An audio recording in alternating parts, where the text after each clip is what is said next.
இன்று நாம் வாசிக்கப் போவது ஏசாயா 8ஆம் அதிகாரம். பின்னும் கர்த்தர் என்னை நோக்கி, நீ ஒரு பெரிய பத்திரத்தை எடுத்து மனுஷன் எழுதுகிற பிரகாரமாய் அதிலே மகேர் சலால் அஸ்பாஸ் என்று எழுது என்றார்.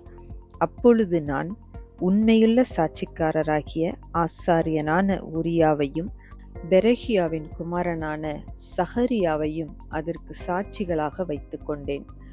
நான் தீர்க்கதரிசியானவளை சேர்ந்தபோது அவள் கர்ப்பவதியாகி ஒரு குமாரனை பெற்றாள். அப்பொழுது கர்த்தர் என்னை நோக்கி, மகேர் சலால் அஸ்பாஸ் என்னும் பேரை அவனுக்கு இடு. இந்த பாலகன் அப்பா அம்மா என்று கூப்பிட அறியும் முன்னே தமஸ்குவின் ஆஸ்தியும் சமாரியாவின் கொள்ளையும் அசிரியாவின் ராஜாவுக்கு முன்பாக கொண்டு போகப்படும் என்றார். பின்னும் கர்த்தர் என்னை நோக்கி, இந்த ஜனம் மெதுவாய் ஓடுகிற சிலோவாவின் தண்ணீர்களை அசட்டை பண்ணி ரேத்சீனையும் ரெமலியாவின் குமாரனையும் சார்ந்து சந்தோஷிக்கிறபடியினால், இதோ ஆண்டவர் வல்லமையுள்ள திரளான ஆற்று நீரை போன்ற அசிரியாவின் ராஜாவையும் அவனுடைய சகல ஆடம்பரத்தையும் அவர்கள் மேல் புரள பண்ணுவார். அது அவர்களுக்கு ஓடைகள் எல்லாவற்றின் மேலும் போய் அவர்களுடைய எல்லா கரைகள் மேலும் புரண்டு யூதாவுக்குள் புகுந்து பிரவாகித்து கடந்து கழுத்து மட்டும் வரும் என்றார். இம்மானுவேலே, அவன் செட்டைகளின் விரிவு உமது தேசத்தில் விசாலத்தை மூடும். ஜனங்களே, நீங்கள் கூட்டம் கூடுங்கள், முறியடிக்கப்படுவீர்கள். தூர தேசத்தாராகிய நீங்கள் எல்லாரும் செவி கொடுங்கள்.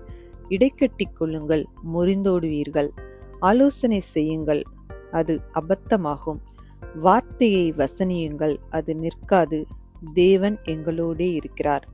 கர்த்தருடைய கரம் என்மேல் அமர்ந்து அவர் என்னுடனே பேசி, நான் இந்த ஜனத்தின் வழியிலே நடவாதபடி எனக்கு புத்தி சொல்லி விளம்பினதாவது, இந்த ஜனங்கள் கட்டுப்பாடு என்று சொல்லுகிறதையெல்லாம் நீங்கள் கட்டுப்பாடு என்று சொல்லாமலும், அவர்கள் பயப்படுகிற பயத்தின்படி நீங்கள் பயப்படாமலும் கலங்காமலும் சேனைகளின் கர்த்தரையே பரிசுத்தம் பண்ணுங்கள். அவரே உங்கள் பயமும் அவரே உங்கள் அச்சமுமாயிருப்பாராக. அவர் உங்களுக்கு பரிசுத்த ஸ்தலமாயிருப்பார். ஆகிலும் இஸ்ரவேலின் 2 கோத்திரத்துக்கும் தடுக்களின் கல்லும் இடறுதலின் கண்மலையும் எருசலேமின் கொடிகளுக்கு சுருக்கும் கண்ணியுமாயிருப்பார். அவர்களில் அநேகர் இடறி விழுந்து நொறுங்கி சிக்குண்டு பிடிபடுவார்கள்.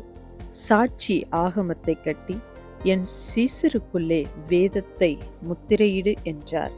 நானோ யாக்கோபின் குடும்பத்துக்கு தமது முகத்தை மறைக்கிற கர்த்தருக்காக காத்திருந்து அவருக்கு எதிர்பார்த்திருப்பேன்.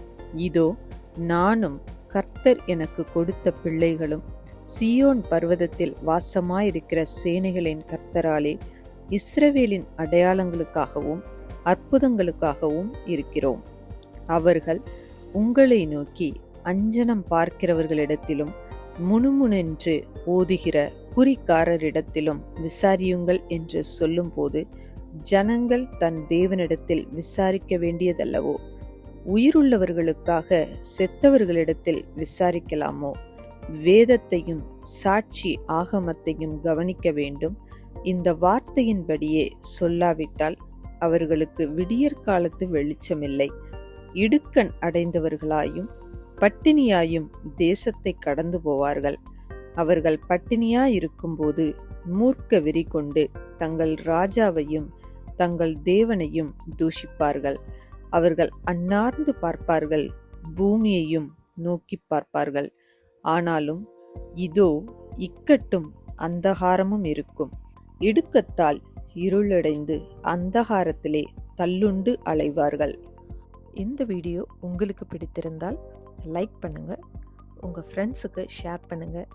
இன்னும் நம்ம சேனலை சப்ஸ்கிரைப் பண்ணலைன்னா மறக்காம சப்ஸ்கிரைப் பண்ணுங்க.